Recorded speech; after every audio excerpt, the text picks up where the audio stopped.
tema da nossa mensagem, então, é preciso ter esperança. O nosso textual está no livro de Salmos 39, versículos do 4 até o 7. Salmo 39, versículos do 4 ao 7. Eu convido a igreja a se colocar de pé, em nome de Jesus, em reverência à palavra do Senhor. Salmo 39, 4 a 7.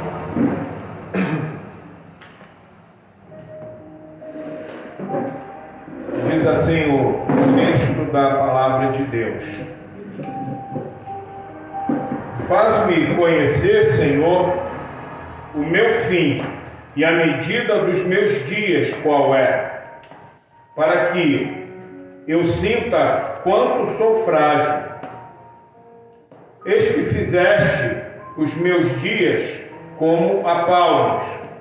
O tempo da minha vida é como nada diante de ti.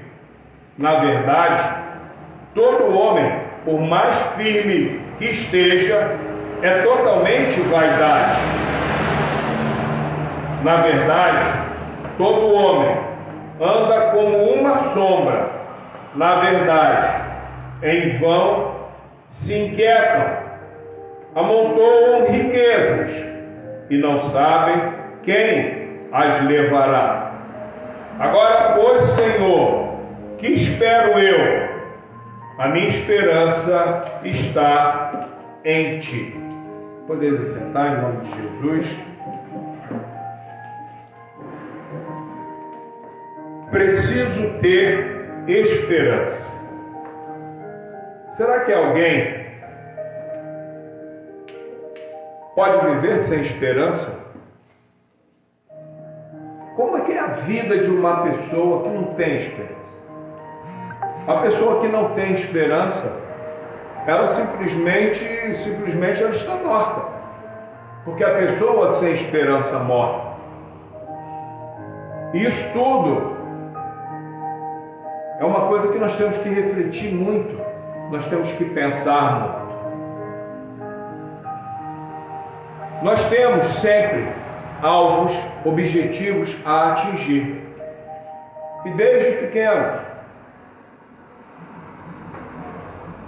Às vezes pode ser a espera do aniversário. Poxa, tomara que chegue logo meu aniversário, minha mãe vai fazer uma festa, vai fazer um bolinho, eu vou ganhar presente. Ainda nessa fase de infância, eu preciso passar de ano na escola. Estou no primeiro ano. O ano que vem eu vou para o segundo ano. E essa perspectiva de chegar ao segundo ano faz com que aquela criança se dedique aos estudos, faça suas provas, suas tarefas, seja avaliado e consiga então atingir o segundo ano. E depois o terceiro, o quarto, o quinto, e assim vai. Até que já adolescente, aquele jovem, aquela jovem, começa a pensar numa faculdade, numa universidade, numa formação profissional, num curso técnico. Mas reparem que essa pessoa, ela está sempre alimentando a sua esperança. E depois que ela consegue, então, fazer aquele curso técnico, fazer aquela faculdade, aquela universidade, porque é uma universidade federal, é uma universidade pública, e os professores são muito bons, e enfim, depois que ela consegue tudo aquilo, ela continua nos seus estudos, porém, ela está pensando agora em ter um bom emprego. Alguns até já começam a trabalhar enquanto estudam, enquanto estão concluindo o ensino médio, até mesmo alguns no ensino fundamental ou na sua faculdade. E aí conseguiram o almejado emprego. Aquele jovem, aquela jovem vai pensar em constituir uma família. Olha que coisa bonita, que coisa bela, que coisa incrível. Se costuma dizer que a família é a célula máter da sociedade, ou seja, a célula mãe. E é mesmo, porque uma sociedade ela é formada por famílias. E então aquela pessoa está buscando constituir a sua família. Ela vai namorar, vai casar, vai ter filhos. E depois dos filhos virão os netos, e o curso da vida segue, até que aquela pessoa então atinja a aposentadoria. Atingida a aposentadoria, o tempo que ela trabalhou, ela conseguiu, ainda que simples, uma casinha ali com seus móveis, com as suas coisas, ou até às vezes uma casa muito boa, dependendo de como transcorreu esse período laboral ou laborativo da vida dessa pessoa, o período que ela trabalhou. E aí chega, como eu disse, a aposentadoria. Então, e o que acontece agora? Às vezes, o cônjuge, o marido ou a esposa partiu por um desígnio de Deus. E aquela pessoa está sozinha. Os filhos cresceram. E aquela pessoa, então, como cada filho, à medida que vai crescendo, vai constituindo a sua própria família, aquela pessoa vai ficando sozinha.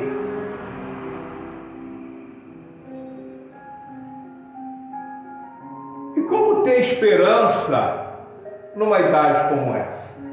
Num ponto da vida como esse? Daqui a pouco aquela pessoa é tratada como idoso, como idosa. Ninguém quer saber em que ela trabalhou. Ela pode ter sido uma excelente profissional, um excelente profissional na sua área de serviço, desde a mais simples até ser um médico, um doutor, enfim, um juiz. Mas o fato é que ela é uma pessoa aposentada. E na cultura, particularmente na nossa cultura brasileira, nós não valorizamos as pessoas mais experientes. Então, se transcorre todo um ciclo de vida. E aí, o que acontece com aquela pessoa? Será que aquela pessoa vai ainda nutrir alguma esperança? Mas ela já trabalhou, ela alcançou os seus desejos, realizou os seus sonhos, comprou o seu carro, comprou a sua casa, ou ainda que não tenha comprado o carro, enfim, já tem os filhos criados, e agora ela se sente deslocada, ela se sente isolada, porque se tornou um idoso. E o idoso é tratado muitas vezes por muitas pessoas como se fosse uma criança. Ah não, pede ali o tiozinho, o vovô, pede a tiazinha ali, ó, bota aqui nessa fila aqui. Ah, é prioridade. Aí você chega numa fila de banco, é prioridade. Só que eles colocam uma fila às vezes só de idosos. E uma prioridade é a mesma coisa da fila que não é prioridade. A pessoa às vezes chega de manhã para receber um auxílio, um benefício, e vai sair do banco ali quase 3 ou mais de 3 horas da tarde. Porque é um idoso. E a sociedade brasileira não valoriza as pessoas mais experientes. E nem querem saber com elas, não querem saber o que elas aprenderam. Por quê? Ah não, o mundo é dos jovens, é dos mais novos. Só que os mais novos um dia vão ficar mais velhos. E como ter esperança no mundo assim? Se eu sei que quando eu atingir uma idade de mais experiência, vão me desprezar? E às vezes chega aquela coisa assim, aí ligam para o telefone: oi vô, oi vó, Oi, pai. Poxa, seu aniversário foi ontem, né? Me desculpa, eu estou na correria. Aí, só hoje que deu para ligar, parabéns, tá? E não sei o quê, como se fosse cumprir uma obrigação. Simplesmente isso. Não há carinho, não há afeto. E como ter esperança numa sociedade como essa? E há outros casos. Essa pessoa que chegou à idade de maior experiência, alguns chamam de melhor idade, ela pelo menos ainda conseguiu chegar. Mas há pessoas que pelo caminho, elas perdem a sua esperança muito cedo. Perdem a sua esperança muitas vezes porque um casamento foi desfeito. E era o sonho daquela pessoa de criança casar na igreja de véu, grinalda, ter o seu esposo. Só que algumas vezes ou várias vezes aquele esposo ele não vai se portar como um marido digno. Ele vai aprontar, vai ter casos extraconjugais e aquele casamento vai acabar sendo desfeito. E aquela mulher, então, ela vai se sentir totalmente jogada às traças. Por quê? Porque ela colocou a sua confiança naquele marido. Outras vezes acontece o contrário. Aquele marido, ele joga todas as suas fichas, como se diz aí numa linguagem popular, naquela mulher.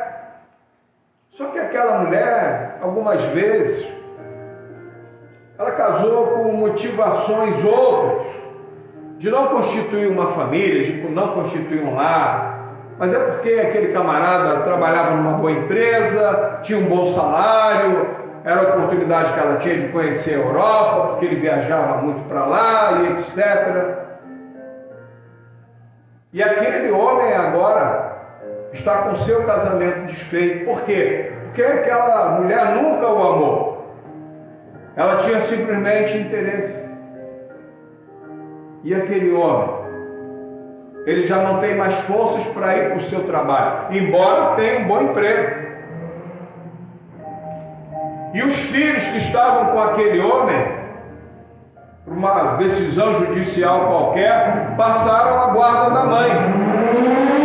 E aquele homem, então, ele ficou sozinho, ficou isolado. E como ter esperança numa situação como essa? E essas pessoas que vão tendo reveses, eu citei aqui poucas coisas, mas há muitas outras situações, essas pessoas vão perdendo a sua própria esperança. Algumas mergulham no vício do álcool.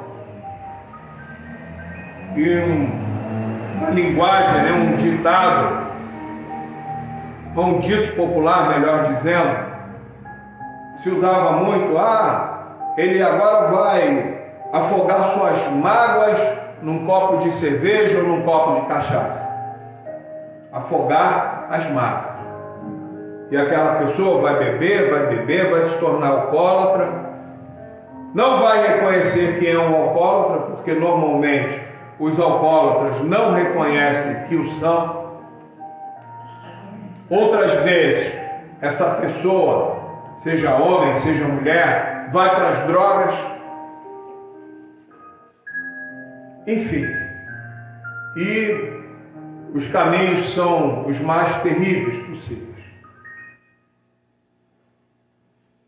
E onde está a esperança dessas pessoas?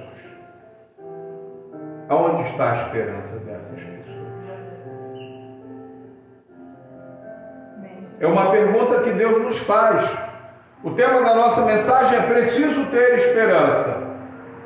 E Deus está nos perguntando nessa noite, aonde está a tua esperança? Aonde está a tua esperança? A palavra de Deus diz, maldito é o homem que confia no homem, faz da carne o seu braço e aparta o seu coração do Senhor. Vamos entender isso? Então eu não posso confiar em ninguém? Calma, vamos entender o texto. Maldito é o homem que confia no homem. Ou seja, em vez dele colocar a sua confiança em Deus, ele coloca a sua confiança no homem. E só isso? Não. Ele faz da carne o seu braço. Ou seja, ele não quer saber de Deus. A sua carne, a sua sabedoria como ser humano, a sua força física, o seu vigor físico, o poder dos seus músculos, é que são a mola mestra da sua vida. São aquilo que dão sustentáculo para aquela pessoa. E, como se não bastasse, ele vai fazer da sua própria carne o seu sustentáculo. Ele vai apartar o seu coração do Senhor. Ou seja, ele vai se afastar de Deus. É por isso que ele se torna maldito. Todas as vezes que nós nos afastamos de Deus, nós buscamos para nós maldição. Lembre que no domingo nós falamos aqui sobre como quebrar maldição. E vimos naquela ocasião que a maldição sem causa, ela não se estabelece. Uma pessoa, ela se torna amaldiçoada todas as vezes que ela se afastar de Deus. Por quê? Porque a palavra de Deus diz: quem pode livrar como o Senhor? Ele é poderoso para me guardar. Mas se eu me afasto de Deus, quem vai me livrar? Quem vai me livrar do homem? Quem vai me livrar dos ataques de Satanás, do diabo? Se eu estou afastado de Deus, eu sou uma presa fácil. Eu sou um alvo fácil. É por isso que o homem se torna maldito. Por quê? Porque ele confia especificamente em outro homem. Ele faz do seu poderio pessoal, o seu apoio, o seu sustentáculo. E como se não bastasse, ele afasta, aparta o seu coração de Deus, do Senhor. E onde o homem então vai buscar esperança?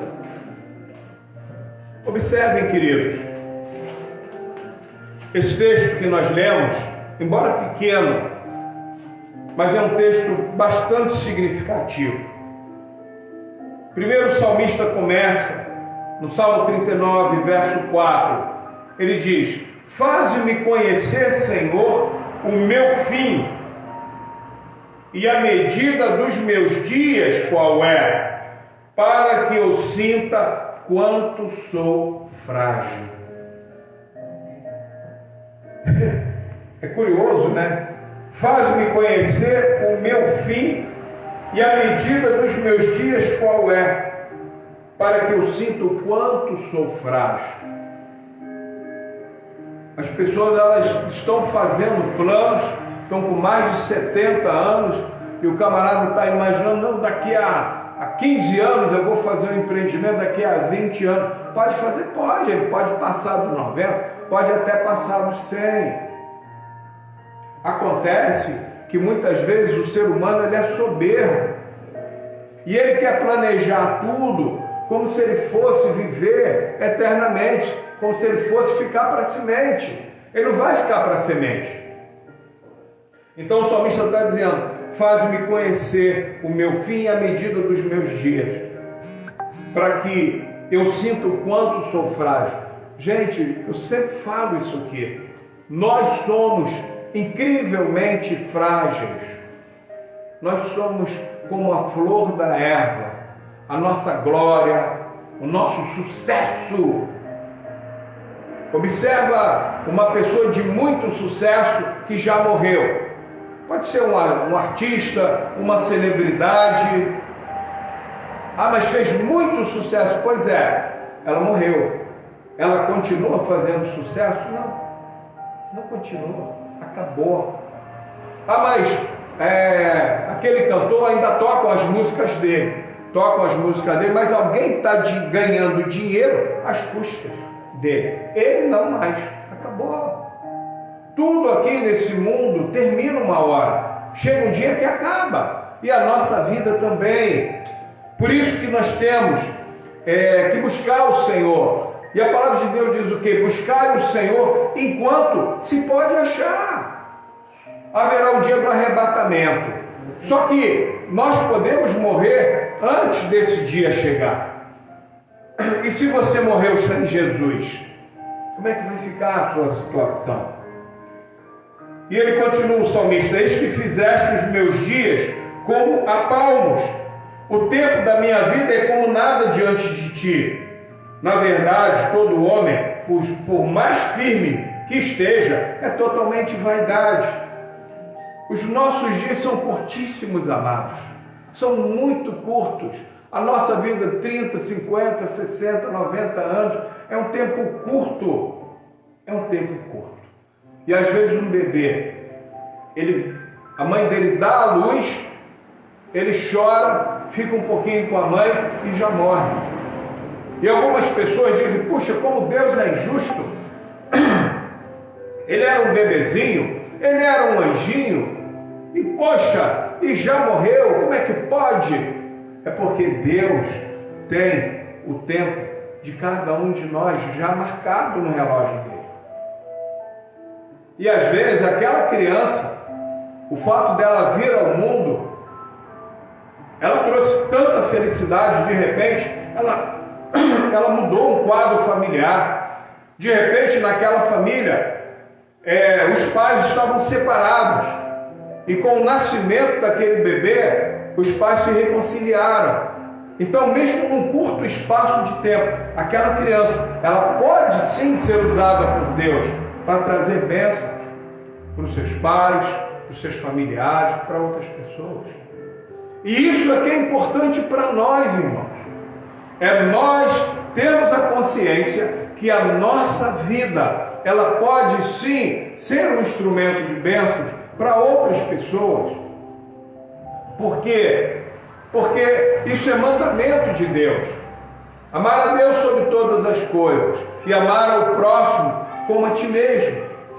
Então, a nossa vida aqui nessa terra é para nós servirmos. Alguns dizem: quem não vive para servir, não serve para viver. O vegetal, ele tem uma utilidade.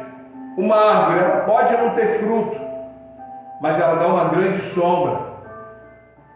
Um fruto, ele serve de alimento, tanto para nós, para os pássaros, para as formiguinhas que vão ali e entram, fazem aqueles buraquinhos e tal. Amém. Então, tudo isso, entende, irmãos? Tem uma finalidade. E nós temos que entender também que Deus, ele tem um propósito nas nossas vidas. Deus, ele tem um propósito. Um grande propósito nas nossas vidas. E para fechar aqui o raciocínio, o versículo 6: na verdade, todo homem anda como uma sombra. Na verdade, em vão se inquietam, amontoam riquezas e não sabem quem as levará. Segundo arqueólogos, os faraós, naquelas construções das pirâmides, eles colocavam ali as suas riquezas e eram enterrados ali, pensando que iriam usufruir, que nada. Depois, outras pessoas acharam, algumas pessoas que acharam essas riquezas eram ladrões, roubaram aquilo tudo. Então, o homem, ele fica muitas vezes numa situação de buscar cada vez mais para si, de se engrandecer cada vez mais. E essa vaidade, ela toma conta do homem de tal forma que o homem, Ele não percebe que os seus dias estão passando. E ainda que ele consiga juntar riquezas, essas riquezas, elas vão perecer, elas vão ficar. Agora, pois, diz no versículo 7, Senhor, que espero eu? E o salmista responde, a minha esperança está em Ti. Jesus, ele nos diz que nós não devemos nos inquietar com o dia de amanhã, porque basta cada dia o seu próprio mal. E o Senhor, ele nos dá o exemplo dos pássaros, de algumas plantas, que são muito bonitos, e Deus os veste, Deus os alimenta. Assim também isso acontece conosco. E nós temos que reconhecer isso. Porque se você tem um emprego, é porque Deus abriu aquela porta para você. Se você tem uma aposentadoria, não importa se ela é grande ou se ela é pequena, mas é o teu sustento. E Deus abriu essa porta para você. Por quê? Porque muitos não têm isso. Muitos não têm isso. Então, nós precisamos confiar no Senhor. Primeiro, a proposta maior de Deus para o ser humano qual é? É a vida eterna em Cristo Jesus. O Senhor Jesus, ele foi levado à crucificação. Ele se deu por sacrifício para todos nós, para que nós fôssemos purificados dos nossos pecados, para que nós tivéssemos novamente comunhão com o Pai, para que nós fôssemos reconciliados. Então nós já temos um tesouro muito maior do que o do faraó colocou lá dentro daquelas pirâmides. Por quê? Nós temos uma coisa que faraó buscou, mas buscou pela via errada. E nunca alcançou e jamais alcançará. Por quê? Porque ele não buscou a Cristo. Ele não buscou em Cristo. E é em Cristo que nós temos essas promessas. E que promessas são essas? Alguém pode perguntar. A promessa da vida eterna com o Senhor. A promessa da Nova Jerusalém, da Canaã Celestial. Uma cidade onde não haverá mais lágrimas, não haverá tristeza. Uma cidade onde estaremos para sempre com o Senhor. Então, se você, por acaso, é aquele marido que a mulher te deixou, não perca a sua esperança. Se você, por acaso, é aquela mulher que o seu marido te deixou, não perca a esperança.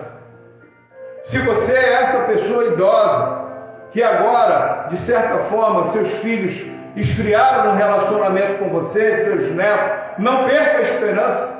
Por quê? Porque o Senhor é contigo, o Senhor te ama. O Senhor, ele não olha a circunstância. E nós também, irmãos, nós não devemos olhar as circunstâncias. É como uma nuvem escura, e a pessoa ela vai sair de casa, ela vê aquela nuvem, e ela, puxa, vai chover e vai chover bastante, mas eu vou para o meu trabalho assim mesmo. E aquela pessoa então, ela vai para o seu trabalho, ela vai para a sua empresa, vai para o seu emprego, seja onde for. Se é para caminhar na obra do Senhor, a pessoa olhou aquela nuvem, puxa, já está começando a chover, não vai ninguém na igreja hoje. Ah, Senhor, deixa eu ficar em casa, estou um pouco cansado. Não, você vai para a igreja. Por quê? Porque as aves do céu, elas precisam ter árvores frondosas, frutíferas, para pousar, como pousou agora há pouco uma ave aqui.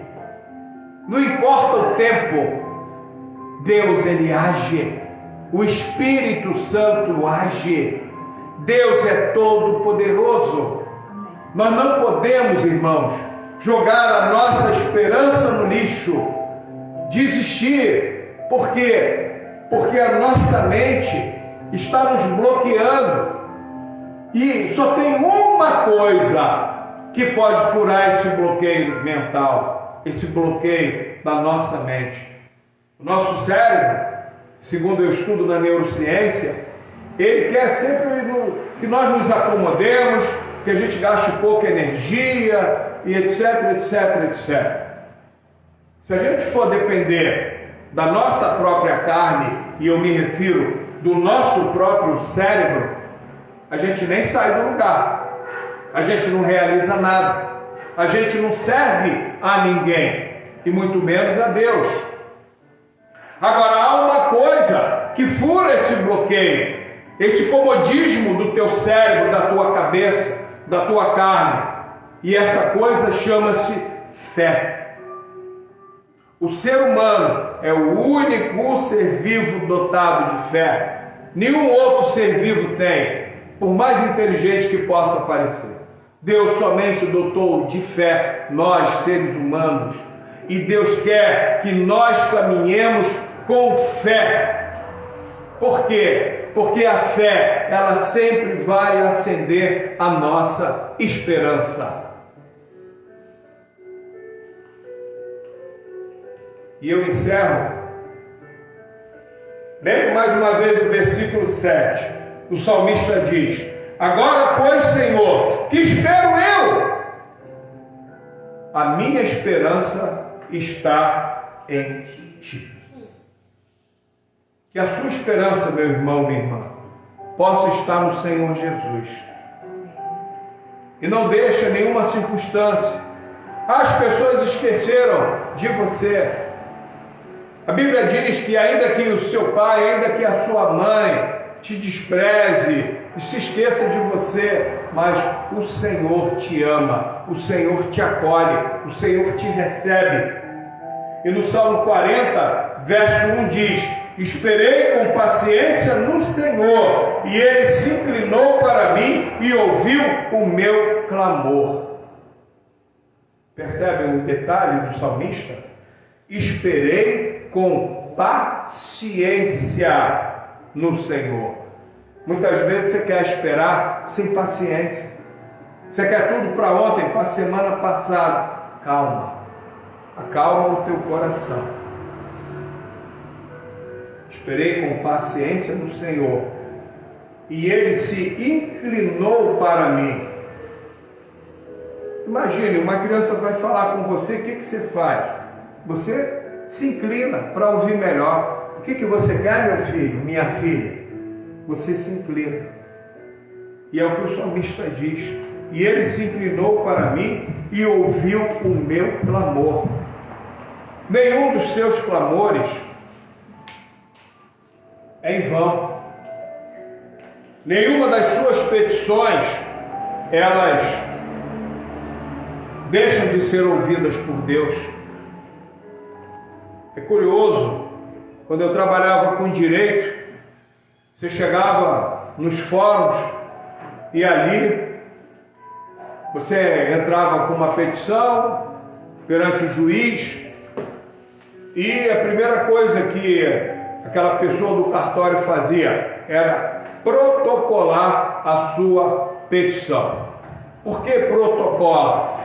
Porque ali ela tem um número, aquele seu pedido, aquele seu desejo, ele ganha um número e ele não se perde mais. Amados, Deus não é surdo. Deus não é desorganizado. Deus, Ele sabe exatamente tudo aquilo que nós precisamos. Às vezes pedimos uma coisa para Deus, nós não sabemos, mas aquela coisa que nós estamos pedindo, ela pode nos machucar. Deus, Ele sabe, porque além de ser o justo juiz, Deus, Ele é o nosso Pai, é o nosso Pai Celeste. Então, como nós, como pais e mães, dizemos muitas vezes quando um filho nos pede algo: não, meu filho, isso pode te machucar. Então, às vezes a gente pede uma coisa que vai nos machucar, mas a gente não sabe. E essa coisa que você está pedindo pode ser um casamento, essa coisa que você está pedindo pode ser um automóvel, pode ser até mesmo um emprego. Mas lá dentro daquele emprego você vai ganhar muito dinheiro, já tem um laço preparado pelo diabo, pelo inimigo das nossas almas para você. E Deus já viu, porque Deus conhece o passado, o presente e o futuro. E às vezes você fica com raiva de Deus. Poxa, os irmãos na igreja, os meus amigos aqui do bairro, todos estão entrando naquela grande empresa, tendo um ótimo salário, e eu não consigo entrar. O que Deus tem contra mim? É porque Deus te ama e Ele não quer que você seja exposto. Então, não perca a sua esperança. Agora, não coloque a sua esperança em pessoas. A Bíblia também diz: uns confiam em carros, outros em cavalos, mas nós faremos menção do nome do Senhor dos Exércitos. Por quê? Porque carros, cavalos eram muito usados naquelas batalhas antigamente. Hoje em dia tem os blindados. A gente vê ali na guerra do leste europeu, que está acontecendo ali entre aqueles dois países, que vocês já sabem o nome. O que acontece? Um país é super poderoso em termos de armamento, e os seus blindados, eles vão desfilando pelas ruas das cidades do país que ele invadiu, e muitas vezes um míssil, muitas vezes um drone, muitas vezes uma arma, até conduzida por um homem só, destrói um blindado daquele. E talvez aquele exército poderoso diga: puxa vida, mas eu tenho os meus carros de combate, e por que eu não consigo vencer esse paizinho de nada aqui? Uns confiam em carros, outros em cavalos, mas nós faremos menção do nome do Senhor dos Exércitos, porque o Senhor Jesus é o Senhor dos Exércitos. Ele não perde batalha, ele não perde guerra, e a sua esperança deve ser colocada somente nele. Vamos nos colocar de pé em nome de Jesus e vamos orar. Aleluia.